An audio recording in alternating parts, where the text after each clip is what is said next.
So there is one of these on the test. I think the more pieces the better, because they start to fit together, and if you miss something, you can tell on the graph that if you get a point that's out of place, then you know you did something wrong. All right, x-intercepts. That means y equals 0. I'm not messing with that for that x-intercept. I don't know. I can't do that. So I'm going to pass on that one. I probably should have said that yesterday. Otherwise, you've stuck right out of the gate. Y-intercepts, that's easy. If I plug in 0 for x, I get 7. Again, some people like to work the whole problem and then put it all on the graph. I like to put it on the graph as I go because it's a good check. 1, 2, 3, 4, 5, 6, 7. It's a good check. If something looks out of place, then I know I did something wrong. Asymptotes, no, because this is a polynomial, so I won't have any asymptotes. F prime of x, 3x squared plus 12x plus 12. So I can factor out of 3.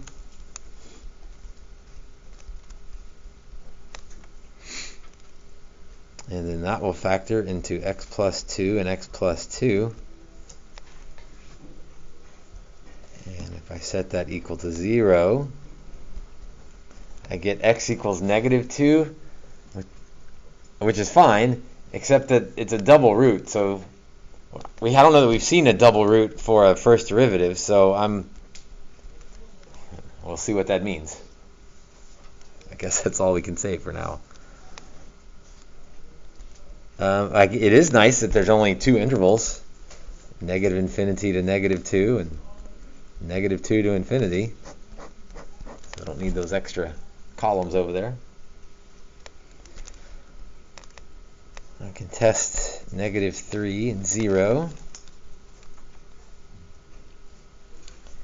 And I probably want to test them into the factored form of f prime. So if I plug in negative 3, I get negative times negative, which is positive. That means f is increasing. If I plug in 0, I get positive times positive, which is positive. So that means f is increasing. That seems a little bit weird, but I think that's the consequence of having a double root there. Remember, on the graph, it means it bounces. By bounces, we mean it doesn't change signs. Well, same thing here. It doesn't change signs.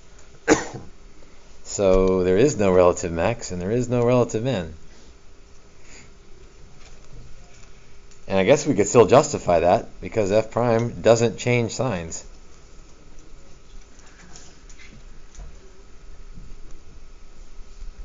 Be the same justification for both of them.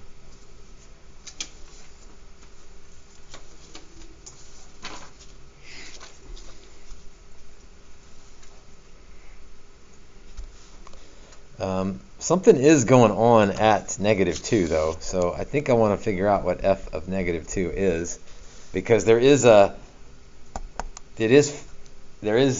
horizontal tangent line there. At negative 2 the slope is 0. So let's figure out what that is. So let's see. So I'll plug it into f. Negative 8 plus 6 times 4 minus 24 plus 7. So these are usually rigged to work out to be okay, so they look awful, and then you start plugging things in, you're like, oh, wait a minute.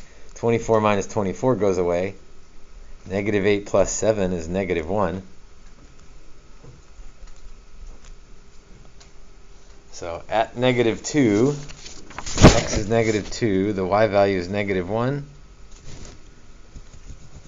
And there's a horizontal tangent line there, but it's not a max or a min.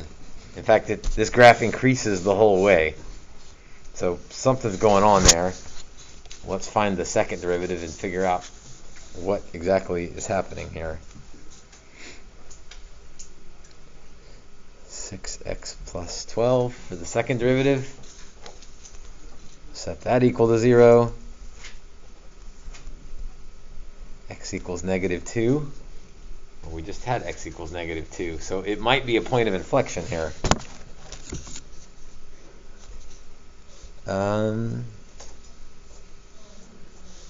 Again, you don't have to do a number line if you can, especially if there's just one value, you might be able to.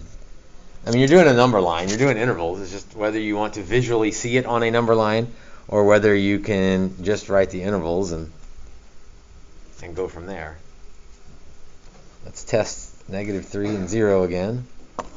Although now we're testing into the second derivative because we want to make a conclusion about concavity.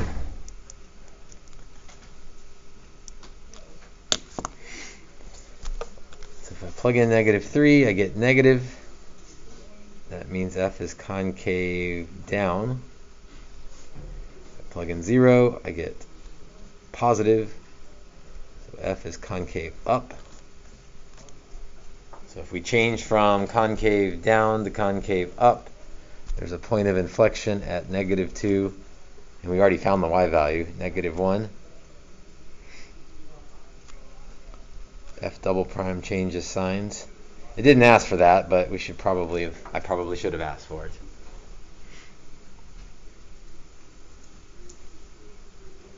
As x goes to infinity, let's see, x cubed. The rest don't really matter. This would go to infinity. So when x gets really big, the graph gets really big.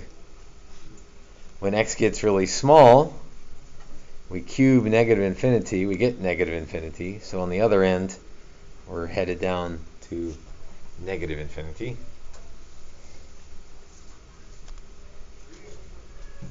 The function has an x cubed, an x squared, and an x, and a, so it's got 2 odds and 2 evens, so it's an either.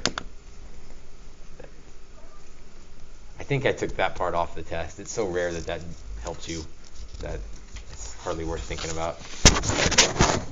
All right, so all I've got is 2 points, but I know more than that because I know this is a horizontal tangent line.